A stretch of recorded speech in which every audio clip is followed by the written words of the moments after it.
Click for IB Biology, the structure of the nucleic acid deoxyribonucleic acid. There's a PDF, a blank PDF of this presentation in the description down below, along with a set of 10 questions with answers that you can use to test your understanding of this particular part of the course. In the end channel, in the end screen, you will see links to the next video on nucleosome structure and also links to the channel and to the playlist. So the events that we are discussing were published in Nature magazine on the 25th of April 1953. This publication marks the transition of biology as a discipline into the digital age. In the publication by Watson and Crick, co-authors of the paper to Nature, they made these remarks at the beginning. We wish to suggest a structure for the salt of deoxyribonucleic acid, DNA. This structure has novel features which are of considerable biological interest, and we now in the 21st century know this to be something of an understatement. The background to this discovery, or this publication rather, involved many individuals, just a few of whom I've chosen to highlight in this brief history of the discovery of the structure of DNA. What Watson and Crick brought to the process was their willingness to work with what was then considered unorthodox, which was molecular modeling. So they built models.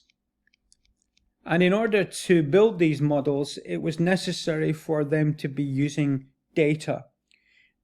What is often underestimated, underplayed in the story about this is that all of the characters involved in this had considerable knowledge of biochemistry, molecular biology of their day, and not simply the facts which are presented to you as students. Leading up to the 1950s, Edwin Chargaff, working out of Columbia University in the United States, had been analyzing samples of DNA, and what he had found is that across species, the ratio of adenine to thymine was roughly consistent at a ratio of approximating to 1:1. And he also found that the amount of guanine to cytosine ratio in the DNA samples also approximated to 1:1. So Chargaff had spoken about his work, and it was published, and this was in the reading of Watson and Crick. At the same time, working out of King's London, Maurice Wilkins was working on the techniques of X-ray crystallography, where you can X-ray crystalline molecules, and he was working with him was a scientist known as Rosalind Franklin. Franklin was known for her meticulous experimental work and in the production of these X-ray diffraction images, but also in carrying out meticulous calculations such as the Patterson calculation that provided much of the data that Watson and Crick needed in order to build their model. The actual famous image of the X-ray of DNA is known as photograph 51, was actually taken by Franklin's graduate student Raymond Gosling. So the information was available at the time, and although none of these individuals had a structure at that time, Watson and Crick explored different models using the data which was available to them. So this is what they determined.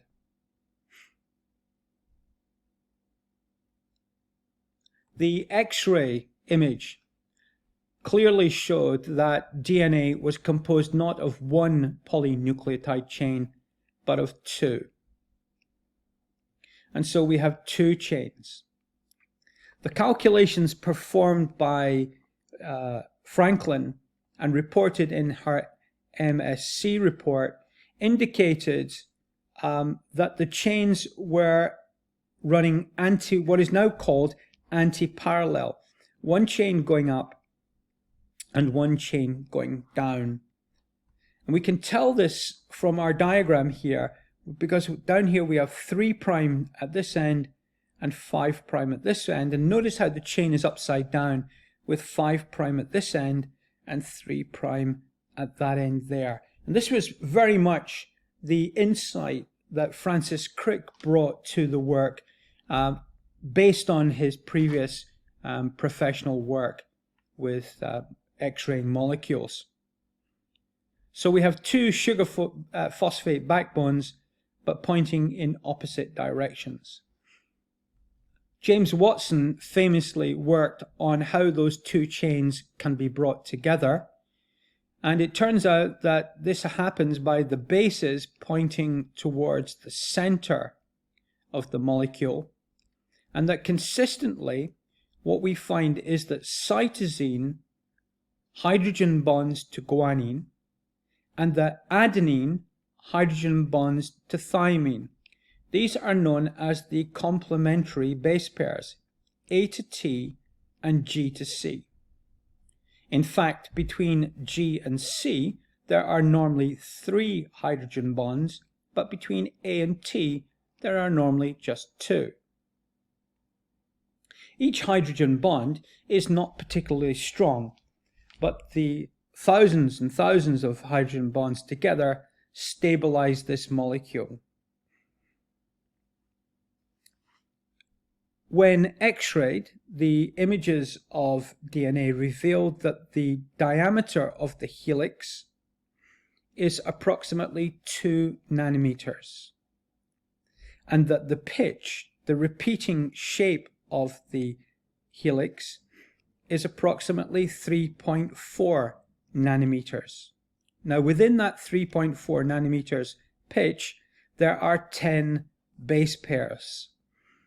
And so therefore suggesting that the distance apart between these repeating base pairs is 0.34 nanometers.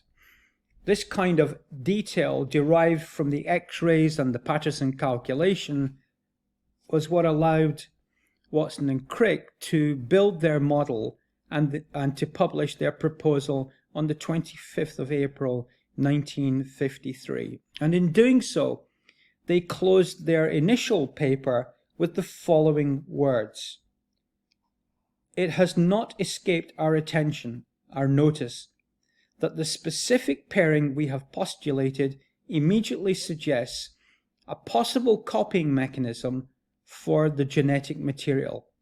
And included within this remark was not just a copying mechanism, but also the basis of the genetic code, the two features necessary for the hereditary material. Those two aspects, the coding and the replication, are explored in other topics on this course.